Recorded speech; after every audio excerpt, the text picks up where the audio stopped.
नमस्कार, मैं हूं विनोद महला। आप देख रहे हैं द मुद्दा। हरियाणा विधानसभा चुनाव में अभी काफी समय बचा है।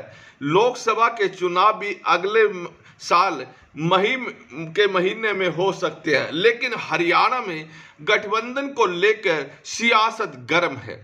भारतीय जनता पार्टी हो, कांग्रेस पार्टी हो, जेजेपी हो या फिर इंडियन नेशनल लोकदल, जहां तक कि गठबंधन की बात होती है तो इंडियन नेशनल लोकदल कभी कहते हैं कि वो कांग्रेस के साथ गठबंधन करने को लेकर तैयार है, हालांकि कांग्रेस के नेता इससे मना कर देते हैं। इसी तरह जो जेजेपी है वो भारतीय जनता पार्टी के साथ गठबंधन की बात करते हैं और यहां तक कि जो भारतीय जनता पार्टी के राष्ट्रीय अध्यक्ष जेपी नड्डा है उनसे भी इस संबंध में मिलकर आए हैं और कहा कि कुछ नेता भारतीय जनता पार्टी के इस तरह का बयान देते हैं कि अगली बार गठबंधन नहीं करेंगे। खैर, एक दिन पहले ही भारतीय जनता पार्टी की जगाधरी में प्रदेश कार्यकारिणी की बैठक हुई और इस बैठक में कुछ नेताओं से बातचीत की। भारतीय जनता पार्टी के कुछ नेताओं ने तो खुलकर बयान भी देने शुरू कर दिए। इस गठबंधन को लेकर क्या बयान देने शुरू किया है, इस पर भी हम चर्चा करेंगे। जहां तक बात पूर्व सीएम ओम प्रकाश चौटाला की है, उन्होंने कहा कि वो दुष्यंत चौटाला को पार्टी में शामिल नहीं करेंगे। उन्होंने साफ कहा कि दुष्यंत चौटाला की छवि अच्छी नहीं रही है और कहा है कि दुष्यंत चौटाला के कारण ही आज इंडियन नेशनल लोकदल की स्थिति कमजोर हुई है, अन्यथा इंडियन नेशनल लोकदल की सरकार आ जाती।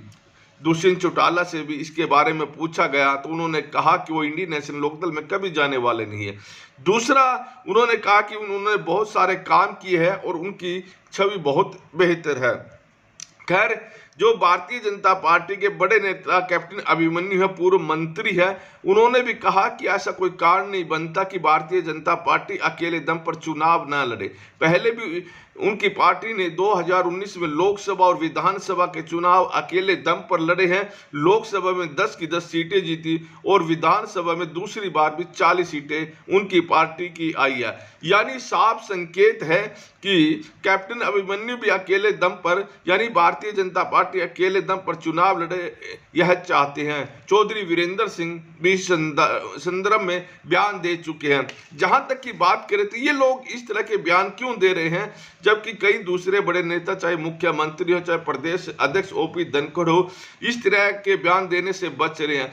दरअसल चाहे कैप्टन अभिमन्यु हो, चाहे चौधरी वीरेंद्र सिंह हो या फिर दूसरे कई नेता जैसे कृष्ण बेदी हो या फिर पूर्व प्रदेश अध्यक्ष सुभाष बुराला हो, जहां 10 के 10 विधानसभा सीटों पर भारतीय जनता पार्टी के प्रत्याशी हारे हैं और जेजेपी के जीते हैं, वो नहीं चाहते कि गठबंधन हो। अगर गठबंधन होगा तो इन लोगों को अपनी सीटें गंवानी पड़ सकती है जहां से वो चुनाव लड़ना चाहते हैं।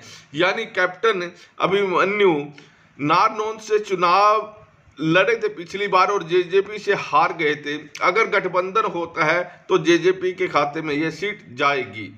इसी तरह से चौधरी वीरेंद्र सिंह भी भारतीय जनता पार्टी को सलाह दे रहे हैं कि पार्टी को अकेले दम पर चुनाव लड़ना चाहिए। उनके बेटे ब्रिजेंद्र सिंह जो हिसार से सांसद हैं, उनके भी इसी तरह के बयान आ रहे हैं।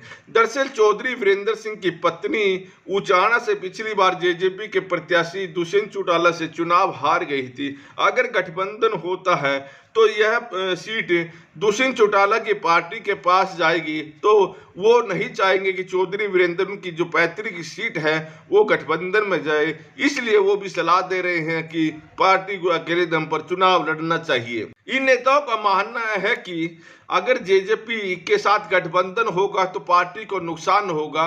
अगर अलग अलग चुनाव लड़ेंगे तो इससे भारतीय जनता पार्टी को ज्यादा सीटें मिलेंगी और भारतीय जनता पार्टी को फायदा मिलेगा। कैप्टन अभिमन्यु तो यहाँ तक कह रहे हैं कि चुनाव को लेकर गठबंधन ही, सरकार चलाने को लेकर गठबंधन हुआ। खैर, अब यह देखने वाली बात रहेगी कि आने वाले समय में क्या इनका गठबंधन रहेगा या नहीं।